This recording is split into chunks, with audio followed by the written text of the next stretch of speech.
Bonjour et bienvenue sur Croisée des chemins. Nous nous retrouvons aujourd'hui avec un grand plaisir pour notre point info du jour.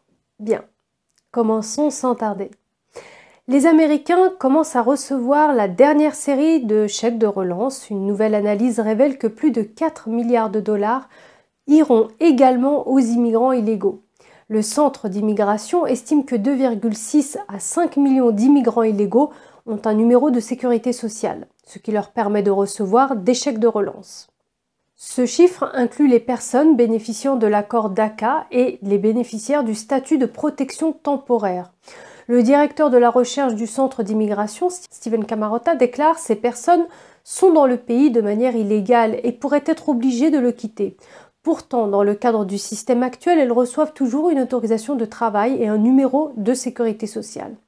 Mais ce chiffre ne comprend pas les quelques 2 millions d'immigrants qui utiliseraient un numéro de sécurité sociale ne correspondant pas à leur nom. Et près de 600 000 ont un numéro de sécurité sociale datant de l'époque où ils étaient légalement dans le pays, mais ils ont dépassé la durée de leur visa. Selon M. Kamatora, le fait qu'un si grand nombre d'immigrants illégaux se voient attribuer un numéro de sécurité sociale indique clairement que l'Amérique ne prend pas au sérieux l'application de ses lois sur l'immigration. Il a qualifié ce fait de troublant, ajoutant qu'il ne fait aucun doute que des millions d'immigrants illégaux recevront des milliards de dollars en chèques de secours Covid. Alors, à présent, un maire de l'Arizona déclare l'état d'urgence en raison de la crise frontalière. La ville, située près de la frontière entre l'Arizona et le Mexique, Gila Bend, ne compte que 2000 habitants. Le maire, Chris Rigg, a déclaré à Fox News que sa ville n'a pas les moyens nécessaires pour faire face à l'afflux de migrants en plein milieu d'une pandémie. Il a déclaré à Fox News « La patrouille frontalière nous a fait savoir qu'elle allait déposer dans notre ville des migrants détenus depuis 72 heures, ce que nous n'avons pas vraiment compris parce que nous n'avons rien ici. » Il dit qu'il rejette la faute sur l'administration Biden pour avoir transporté des immigrants illégaux dans des bus vers sa ville. Il poursuit en faisant remarquer qu'il n'a pas les ressources nécessaires pour les recevoir. Il explique qu'ils n'ont reçu aucune aide fédérale ou d'État et que les immigrants illégaux déposés dans sa ville ne peuvent obtenir ni nourriture, ni logement, ni test Covid. Par ailleurs, il a noté que la criminalité a augmenté dans sa ville avec environ 20 clandestins qui entrent dans la ville à pied presque quotidiennement. Monsieur Riggs a déclaré au point de vente que le coût du test Covid pour les 2 bus remplis de personnes par semaine s'élèverait à environ 600 000 $ par an. L'Arizona et le Montana ont engagé une action en justice pour bloquer les nouvelles réglementations de l'administration Biden en matière d'immigration au début du mois. Les États se disent préoccupés par ces changements. Les nouvelles règles limiteraient la capacité de l'ICE à détenir certains immigrants illégaux, sauf s'ils représentent une menace pour la sécurité nationale, s'ils ont franchi la frontière après le 1er novembre ou s'ils ont commis des crimes graves. De son côté, l'administration Biden affirme que ces règles n'empêchent pas d'arrêter ou d'expulser des personnes, mais les agents sur le terrain devront demander la permission à leurs supérieurs pour arrêter des personnes en dehors des cas susmentionnés. Le procureur général de l'Arizona, Mark Brnovich, a déclaré dans un communiqué, je cite, « Libérer aveuglément des milliers de personnes, y compris des criminels condamnés et ceux qui pourraient propager le Covid-19 dans tout notre État, est à la fois déraisonnable et est une violation de la loi fédérale. Cela doit être arrêté maintenant pour éviter une crise humanitaire dangereuse pour les immigrants et pour les habitants de l'Arizona. » Fin de citation. Austin Knudsen, procureur général du Montana, s'est joint à l'action en justice déclarant, je cite, « Le trafic de méthamphétamine dans le Montana par les cartels de la drogue mexicaine a ravagé notre État. Le problème ne fera qu'empirer si l'administration Biden continue à autoriser les criminels à rester dans le pays, ajoutant « Faire respecter nos lois sur l'immigration et contribuer à la sécurité des Américains est l'une des fonctions les plus importantes du gouvernement fédéral. L'administration Biden manque à sa responsabilité fondamentale envers les Américains. » Fin de citation. Les 2 États ont déposé une demande pour empêcher l'entrée en vigueur de la réglementation. Quant à la situation à la frontière, les médias et les journalistes traditionnels tirent de plus en plus la sonnette d'alarme sur la transparence de la Maison-Blanche concernant la frontière sud. L'administration Biden a interdit aux journalistes de visiter les installations utilisées pour héberger les immigrants illégaux en invoquant la pandémie. CNN a publié un article intitulé « Les journalistes critiquent l'administration Biden pour son manque de transparence à la frontière entre les États-Unis et le Mexique », notant que le récent voyage du chef de la sécurité intérieure à la frontière aurait normalement inclus l'accès des médias, mais que cette fois-ci, il leur a été refusé. À l'heure où la frontière sud des États-Unis connaît un afflux historique de migrants, il est plus important que jamais que les journalistes puissent bénéficier de l'accès nécessaire pour rendre compte de manière précise et indépendante de la réponse de la patrouille frontalière à l'arrivée accrue de migrants et du bien-être des personnes hébergées dans les installations de la patrouille frontalière. Fin de citation. La Radio-Télévision Digital News Association a écrit une lettre à la Maison-Blanche la semaine dernière pour demander l'accès des médias et le sénateur républicain Ted Cruz a demandé au président Biden de permettre un reportage libre et équitable à la frontière. Il dit que cela équivaut à cacher la vérité au peuple américain. Il a tweeté, je cite, « C'est pourquoi je demande à Biden de s'engager à autoriser les reportages libres et équitables sur la crise à la frontière. » Fin de citation. Cruz prévoit de se rendre à la frontière vendredi avec un groupe de sénateurs. Il a écrit, je cite, « Il ne suffit pas que les membres du Sénat voient ce qui se passe, le peuple américain doit voir aussi. C'est pourquoi j'ai demandé que les membres des médias soient autorisés à se joindre à nous. » Mais votre administration a clairement et catégoriquement refusé d'offrir un accès à la presse.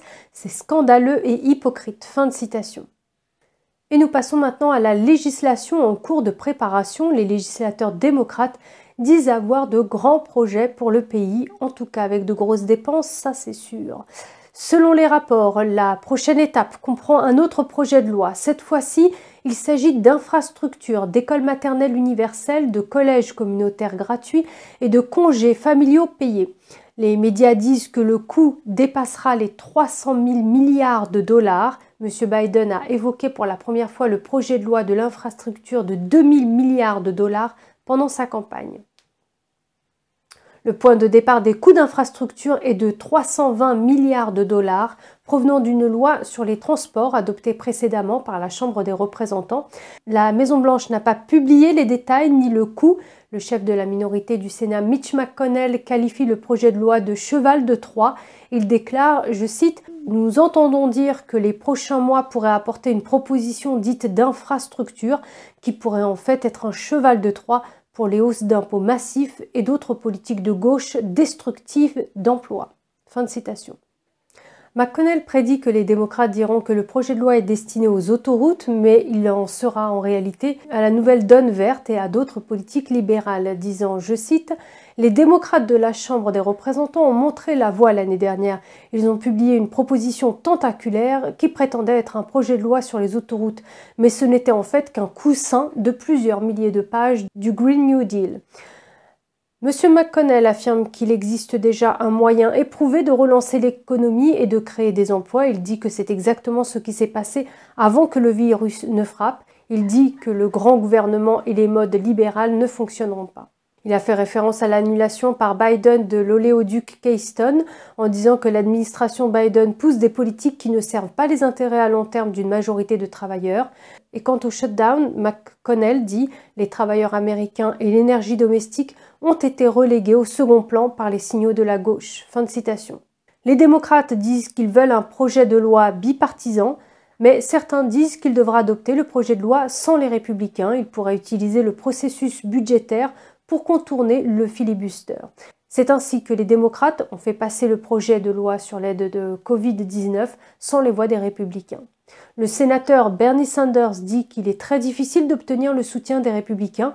Il dit que les démocrates devraient faire passer le projet de loi sans les républicains, à nouveau s'ils en ont besoin. Tandis que certains démocrates disent qu'ils ne le feront pas avec cette loi. Avec un Sénat divisé à parts égales, tous les démocrates devraient accepter d'exclure les républicains. Les législateurs démocrates en accord avec la Maison-Blanche espèrent annoncer leurs propositions dans les semaines à venir. Les démocrates ont déclaré que la partie des infrastructures comprendrait environ 1000 milliards de dollars pour les routes, les ponts, les lignes ferroviaires, les stations de recharge des véhicules électriques et les réseaux cellulaires, pour ne citer que quelques éléments. Un deuxième volet proposerait des avantages pour les travailleurs, notamment la gratuité des écoles communautaires, l'accès universel à la prématernelle et des congés familiaux payés. Une partie de la proposition n'a pas été finalisée et les détails concernant les dépenses sont encore flous. Quant à la manière de payer tout cela, les démocrates ont suggéré une augmentation de l'impôt sur la fortune comme mécanisme de financement potentiel. M. McConnell a signalé la semaine dernière que les républicains ne soutiendraient pas les hausses d'impôts pour financer ce projet. Et dans un autre type de nouvelles, Trump révèle le sens général de ce que contenait la note qu'il a laissée à Biden à la Maison-Blanche. Le contenu de la lettre a fait l'objet de nombreuses spéculations à l'époque. Si Trump a rompu la tradition en n'assistant pas à l'investiture de Biden, il a néanmoins suivi la tradition et laissé une lettre à Biden. Le secrétaire de la presse de la Maison-Blanche, Judd Deere, a confirmé aux médias à l'époque que Trump avait laissé une note pour Biden, mais n'en a pas révélé le contenu, invoquant des raisons de confidentialité. Trump a déclaré lundi à Lisa Bose sur son podcast que, je cite, « En gros, je lui ai souhaité bonne chance. » Et vous savez, cela faisait quelques pages, cela venait vraiment du cœur parce que je veux vraiment le voir réussir. Ajoutant « Je veux qu'il réussisse », mais cela n'inclut pas la fermeture de l'oléoduc Keystone, qui, soit dit en passant, est bien meilleur sur le plan environnemental que d'avoir du pétrole brut dans les trains. Mais l'ami et supporter de Biden, Warren Buffett, ces dernières années, il est devenu une tradition pour les présidents sortants de laisser une lettre à leur successeur. L'ancien président Ronald Reagan avait lancé la tradition en laissant une note au vice-président George W. Bush. Lorsque M. Trump est entré en fonction, il a reçu un mot de Barack Obama. La note disait en partie, je cite, « Il s'agit d'une fonction unique, sans plan de réussite clair, donc je ne sais pas si mes conseils seront particulièrement utiles. Le leadership américain dans ce monde est vraiment indispensable. Il nous appartient par l'action et par l'exemple de soutenir l'ordre international qui n'a cessé de se développer depuis la fin de la guerre froide et dont dépendent notre richesse et notre sécurité. » Fin de citation. Et avant cela, l'ancien président de George Bush avait laissé une lettre à son successeur en disant, je cite, « Très peu ont eu l'honneur de connaître la responsabilité que vous ressentez maintenant. Très peu connaissent l'excitation du moment et les défis que vous allez devoir relever. Il y aura des moments difficiles. Vos amis vous décevront, mais vous aurez un Dieu tout-puissant pour vous réconforter, une famille qui vous aime et un pays qui vous soutient, moi y compris. Quoi qu'il arrive, vous serez inspiré par le caractère et la compassion des personnes que vous dirigez désormais. » Fin de citation. Voilà, croiser des chemins, c'est fini pour aujourd'hui. Merci d'avoir été à l'écoute, merci de votre attention. Prenez soin de vous et je vous dis à très bientôt. Au revoir.